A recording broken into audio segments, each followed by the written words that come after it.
hyper-vigilant to stay alive, it makes sense. But now in this society, in this culture, not so helpful, not so adaptive to be always on edge and always be aware or be afraid that something bad's going to happen to you. So physical symptoms is something that we often see or often hear about the complaints. So fatigue, fidgeting, headaches, these are all signs of anxiety, and if prolonged, these can result in long-term health effects.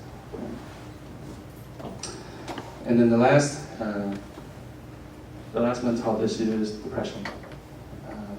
And this can surface further down the line.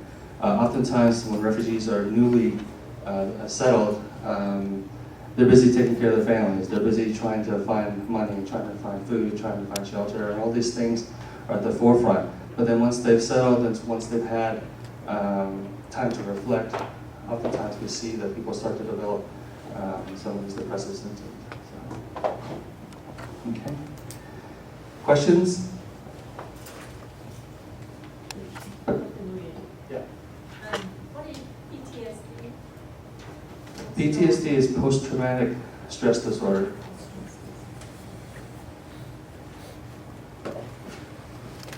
So I know that I went through a lot of information just now, so I'm going to take maybe another 5 minutes to go through the model of assessment. So we've all, well, a lot of people who were in sort of mental health programs were taught to assess biological, psychological, and social, biopsychosocial model.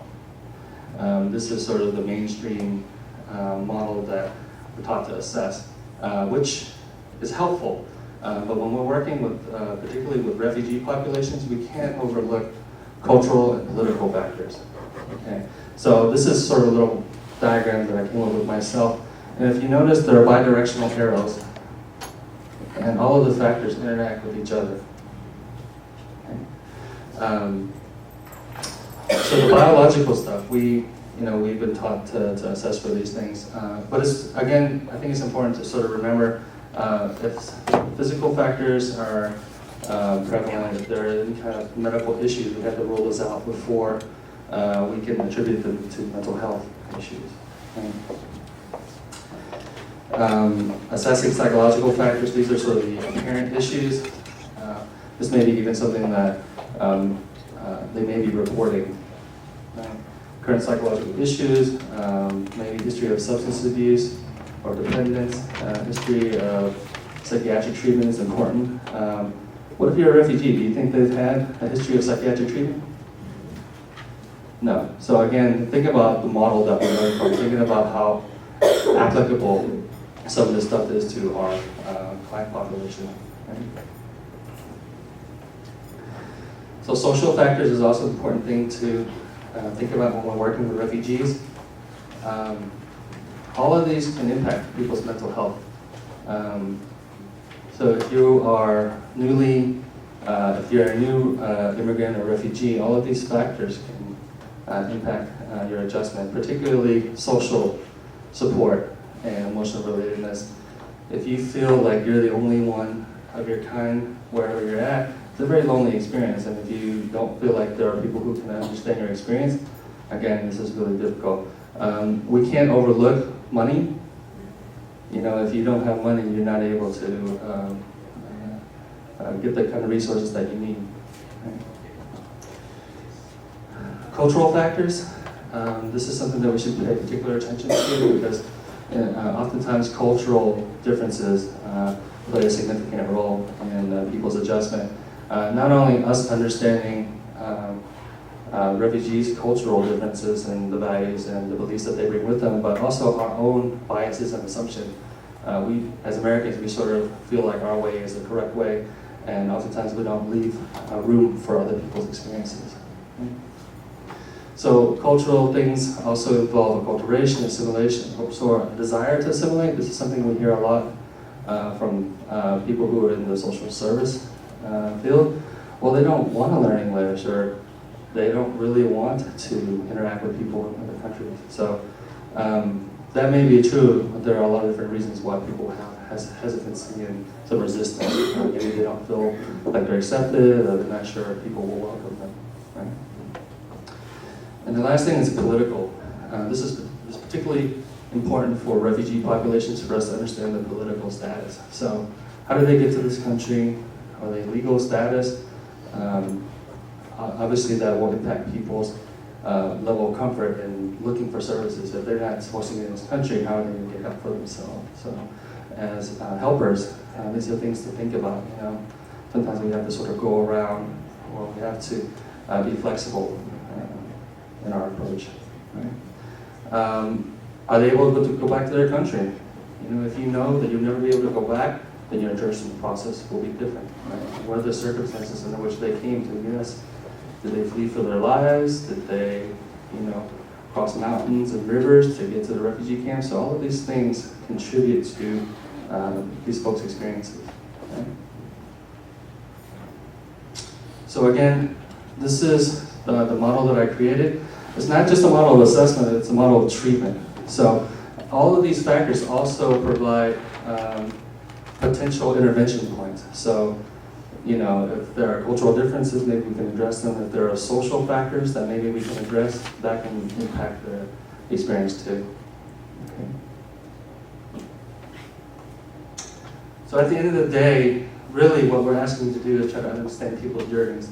If you kind of start with that premise, then I think our ability to help people will be a little bit easier. If we're trying to understand where they came from, what they brought with them, then maybe we can have a better idea of how to help these folks. Any questions? All right. At this point, I'd like to bring up Tuan, and he's going to share with you some of his experiences working with Burmese seniors. Okay?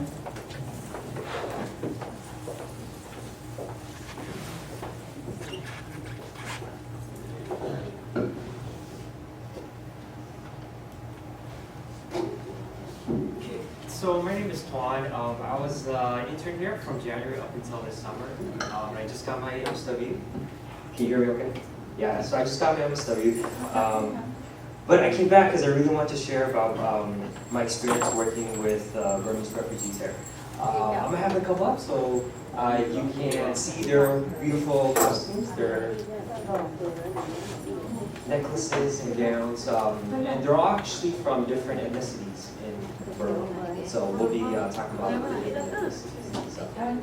So if you guys can join me.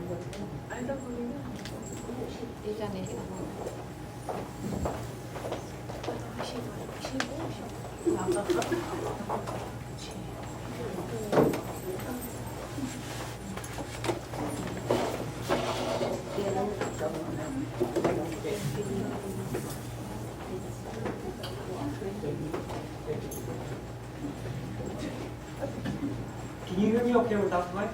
Okay, great.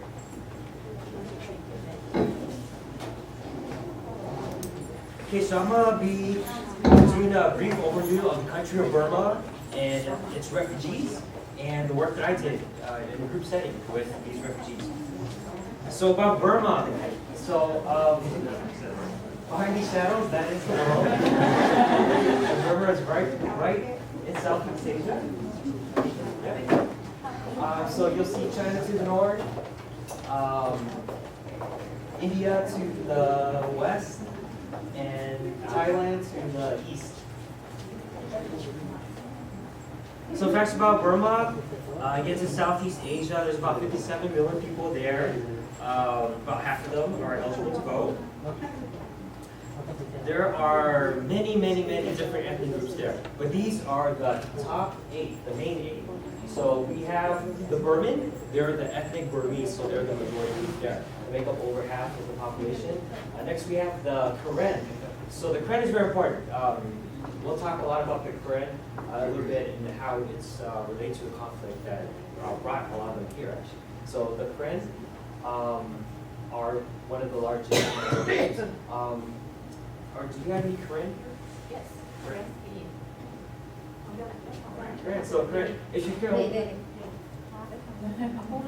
Karen, any friends?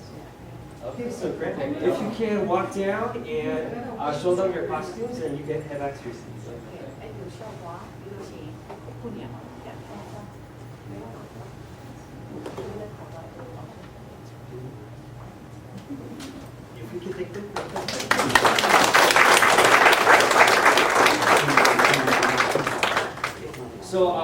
have the Chin. They're a smaller group, but also one of the top 8. We also have Karenni, also known as the Kaya.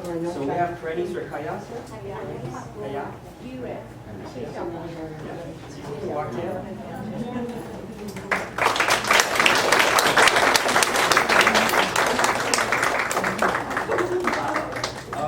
We also have the Kachin.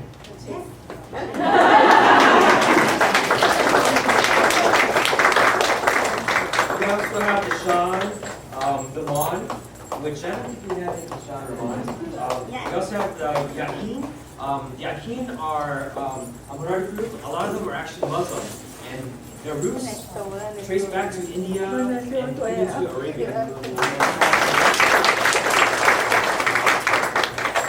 And yeah, I just mentioned, yeah. So we also have a large Muslim population, again with the roots going back to India.